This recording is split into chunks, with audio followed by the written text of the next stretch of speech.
তো উন্নয়নের সঙ্গে কিন্তু রাজনীতির একটা সম্পর্ক আছে, কারণ কমিটমেন্ট থাকতে হবে, রাজনৈতিক কমিটমেন্ট। এখানে পটল ভাই যখন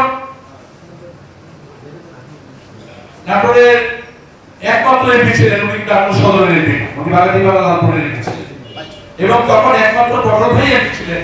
নাটোরের অন্যান্য আসনে আওয়ামী লীগ এবং জামাত নির্বাচিত হয়েছে, কিন্তু পটল ভাই বলেছিলেন যে আমি নাটোরে এই করব, হাসপাতাল করব, স্টেডিয়াম করব, মহিলা কলেজকে উন্নতি করব, যা যা আপনি কমিটমেন্ট করেছিলেন সেগুলো কিন্তু বাস্তবায়িত হয়েছে। তারা যারা ক্ষমতায় ছিলেন তাদের একটু দায়িত্ব ছিল, সেই দায়িত্বগুলো ঠিকভাবে তখন তারা পালন করেন না। কেন করেন না এটা আপনারা সাংবাদিক, আপনাদেরকে একটু বুঝে বলার দরকার নেই, কারণ সেই আন্তরিকতা ছিল না।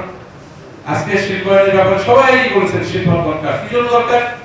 যে হারে দেশে বেকার সমস্যা বৃদ্ধি পাচ্ছে, শিল্প তৈরি করলে হয়তো কিছু মানুষের কর্মসংস্থানের ব্যবস্থা হবে, কিছু বেকারত্ব দূর হবে, এটাই তো আমরা আশা করি।